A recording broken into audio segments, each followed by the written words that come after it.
Differential equation में एक quick concept है जिसको एनाइलेटर ऑपरेटर कहते हैं। इसके मुताबिक इन इक्वेशंस में आप एक ऑपरेटर मल्टीप्लाई करते हैं जिससे वो इक्वेशन ज़ीरो बन जाती है। ये इक्वेशंस नहीं है, ये एक टर्म है, लेकिन इनको मिलाकर इक्वेशंस बन सकती है।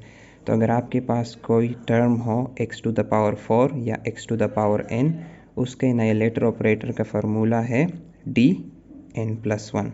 यहाँ पर जो n है उसमें एक जमा करो और d के साथ लिख दो। तो अगर हम x4 का एनाइलेटर ऑपरेटर देखें तो वो होगा d5 x4 इसके साथ मल्टीप्लाई इक्वल 0। ये उसका एनाइलेटर ऑपरेटर हो गया। अब अगर ये दूसरा वाला है, ये तो इस तरह की फॉर्म है। अब अगर ये हो गया x2 तो इसका होगा d3, ठीक है। तो d3 x2 इक्वल 0, ये इसका एनाइलेटर ऑपरेटर हो गया और बाकी आप इससे ख़ुद अंदाज़ा लगा सकते हैं।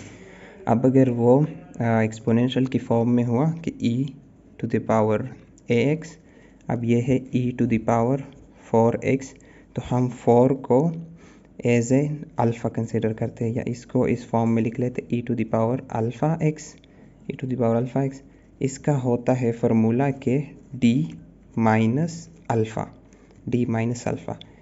अगर आप इसका एनाइलेटर ऑपरेटर लिखे तो वो लिखेंगे d-4 और इसके साथ e 4x इक्वल 0। तो ये इसका हो गया। हाँ, तो e to the power 4x का जो एनाइलेटर ऑपरेटर है वो d-4 हो गया। इस तरह अगर आपके पास for example e to the power 9x हुआ, उसका एनाइलेटर ऑपरेटर होगा d-9 e 9x इक्वल 0। तो ये एनाइलेटर ऑपरेटर इसका हो गया, ये एनाइलेटर ऑपरेटर इसका हो गया। अब अगर आपके पास कोई कॉस या साइन की फॉर्म में हो, नंबर 3 है कॉस ऑफ 9x, इसका एनाइलेटर ऑपरेटर का फार्मूला है cos beta x equals t का स्क्वायर।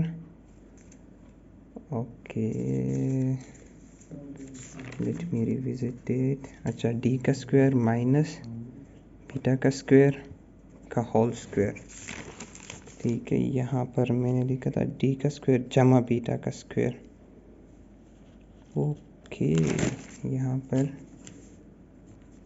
d का स्क्वायर जमा बीटा का स्क्वायर यहाँ पर आएगा। तो अगर हम cos 9x का एनाइलेटर ऑपरेटर देखेंगे तो वो होगा cos 9x का एनाइलेटर ऑपरेटर हमारे पास होगा t स्क्वायर जमा 9 स्क्वायर 9 81, ठीक है।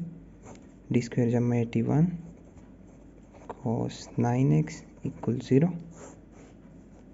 ये हमारे पास cos 9x का एनाइलेटर ऑपरेटर हो गया। तो आप इस तरह एनाइलेटर ऑपरेटर ढूंढ सकते हैं in different types of equation के।